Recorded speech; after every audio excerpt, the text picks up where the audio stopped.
अरे विनोद, तूने हलवाई को सारा सामान तो दे दिया है ना। अक्षय की शादी में कोई कमी नहीं रहनी चाहिए। आखिर सबसे छोटा भाई है तुम सबका। हाँ माँ, आप चिंता मत करो, मैं पूरा ध्यान रखूंगा। मंगल बेटा, तूने तो कहा था कि फूल का ऑर्डर दे दिया है, यहाँ तो फूल पहुँचे ही नहीं। अब क्या बहू की विदाई के बाद फूल आएंगे? माँ, मैंने अभी बात की है फूल वाले से, वो रास्ते में ही है। आप किशोर भैया से क्यों नहीं कहती कुछ करने को? किशोर पहले ही मेरे बताए काम कर रहा है। पास के सभी रिश्तेदारों और मोहल्ले वालों को कार्ड वही तो देकर आया था। रिसेप्शन के लिए हॉल भी उसी ने बुक किया था। टेंट कुर्सी वालों को भी तो वही देख रहा है। पर कई मोहल्ले वाले तो हमारे भरे पूरे परिवार से जलते भी हैं। उन्हें बुलाने की क्या जरूरत थी?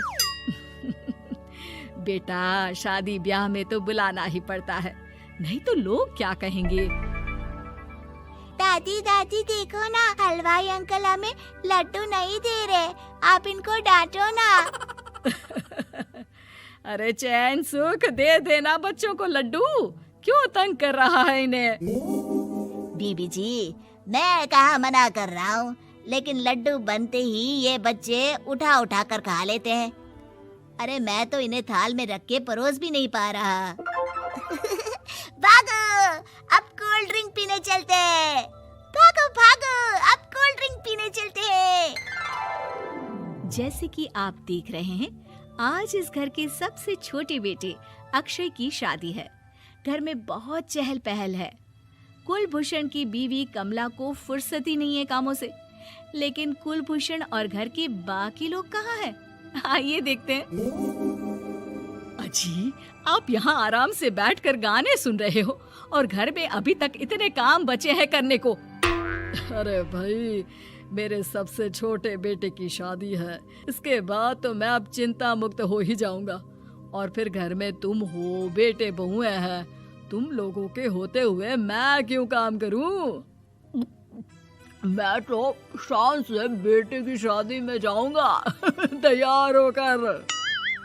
अरे ठीक है, अब आप आराम ही कीजिए। एक बार अभिषेक की बीवी आ जाए, फिर मैं भी आराम करूंगी और मेरी चारों बहुएं पूरे घर की जिम्मेदारियां संभाल लेगी। इतना कहकर कमला वापस अपने काम में लग जाती है। बेटा भी, तू अब तक तैयार नहीं हुआ? किससे बात कर रहा है फोन पर? तैयार कैसे हूँ? सैलून जाने से तो आपने मना किया है, क्योंकि मुझे हल्दी लग चुकी है। भाभीयों को देखो, सुबह से पार्लर में है। अक्षय की शादी हो जाती है और नंदिता बहू बनकर घर आ जाती है, लेकिन इस घर की खुशियों को मानो किसी की नजर लग गई थी। नंदिता के आने के बाद आए दिन घर की शांति भंग होती रहती। अपने माँ बाप की इकलौती बेटी को इतने बड़े परिवार की जिम्मेदारियां कहाँ संभालनी थी? अभी देखो ना, मेरे हाथों की मेहंदी भी अभी नहीं उतरी है और तुम्हारी मम्मी ने मुझे घर के कामों में लगा दिया। मैंने सोचा था कि घर की सबसे छोटी बहू होने के कारण मुझे सब पलकों पर बिठा के रखेंगे, पर यहाँ तो पलक झपकने की भी फुर्सत नहीं मिलती। देखो नंदू, शादी के पहले ही मेरे घर वालों ने तुम्हें और तुम्हारे पेरेंट्स को बता दिया था कि मैं जॉइंट फैमिली में रहता हूँ, तो फिर अब ये शिकायत क्यों? और फिर तुमसे पहले मेरी भाभी भी तो आई थी शादी करके, उन्होंने तो कभी कुछ नहीं कहा। नंदिता तब तो चुप हो जाती है, लेकिन ऐसा बहुत दिनों तक नहीं चलता।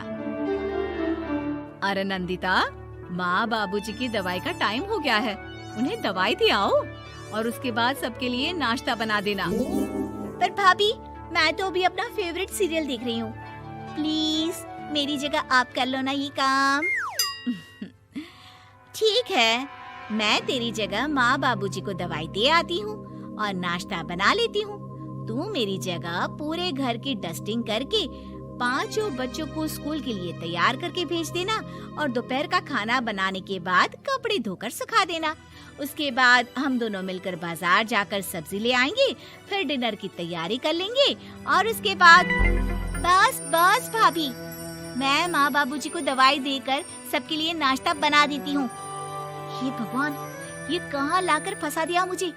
मेरे घर में तो गिनती की 8 रोटियां और 2 सब्जी बनती थी और नाश्ता निपट जाता था।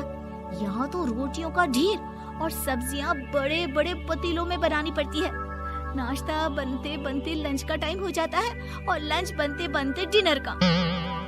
अभी मुझ में तुम्हारे पूरे परिवार का नखरा उठाने की और ताकत नहीं बची। मैं ऐसे नहीं रह सकती। अरे तो क्या चाहती हो तुम? मुझे अलग रहना है बस। तो ठीक है, हम कल ही शिफ्ट हो जाएंगे किराए के घर में। इतना बड़ा घर होते हुए हम किराए पे क्यों रहेंगे? ना जी ना, घर में ही दीवार खड़ी करो अपने हिस्से के आगे।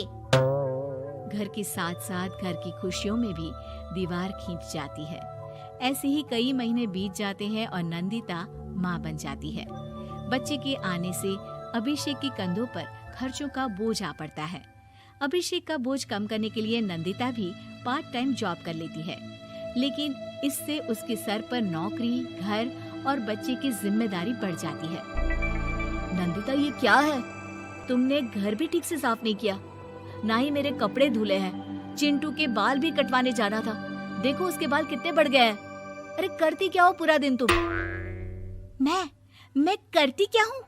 तुम्हारा नाश्ता और लंच बनाने के बाद चिंटू को डे केयर सेंटर पर छोड़ कर आती हूँ, फिर खुद ऑफिस जाती हूँ। पूरा दिन काम करके आने के बाद बिना आराम किए बाजार से सब्जियाँ लेकर आती हूँ, घर आकर खाना बनाती हूँ, चिंटू को देखती हूँ और क्या करूँ मैं?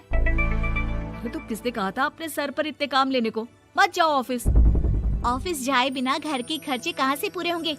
चिंटू की डे केयर का खर्च, उसके लिए बेबी फूड का खर्च, प्रेस वाले का खर्च, ये सब तुम्हारी सैलरी से होता नहीं है। अगर परिवार से अलग नहीं होती तो इतनी मुसीबतें नहीं उठानी पड़ती तुम्हें परिवार के साथ मिलकर काम करने में दिक्कत थी, लेकिन काम तो अब भी बहुत है तुम्हारे सर पर। चिंटू को भी डे केयर भेजने की जरूरत नहीं पड़ती। उसको गोद में खिलाने के लिए दादा दादी और घर के सभी बड़े होते। उसके साथ खेलने के लिए उसके भाई बहन भी होते। मेरे तीनों बड़े भाइयों के बच्चे भी बड़े हुए हैं, लेकिन बिना महंगा बेबी फूड खाए, क्योंकि मेरी माँ और भाभियाँ बहुत अच्छे से जानती है कि बच्चे को क्या खिलाना चाहिए। बिजली के बिल जैसे खर्चे भी सब मिलकर बांट लेते थे, लेकिन तुम्हें तो सबसे अलग रहने में ही मजा आता है, तो अब शिकायत क्यों करती हो? बस करो अभिषेक, बस करो। मैं मानती हूँ कि मैं गलत थी। मेरे एक गलत फैसले ने हमें बिल्कुल अकेला कर दिया है सबसे। एक घर में होते हुए भी हम बाकी परिवार से अजनबियों की तरह रह रहे हैं। अभिषेक और नंदिता की सारी बातें घर के बाकी लोगों को सुनाई दे रही थी। तभी कमला बोल पड़ती है। अरे नंदिता बहू, किसने कहा कि तुम अकेले हो? तुम्हारा इतना भरा पूरा परिवार है ना तुम्हारे साथ। हम तो बस ये चाहते थे कि तुम अपनी गलती समझ जाओ।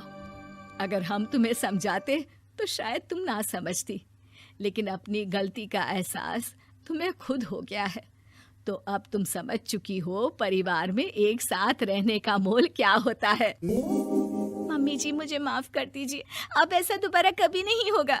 अरे माफी बाद में, पहले मेरा पोता जरा मेरी गोद में तो दे, और तू जाकर सबके लिए चाय बना ला।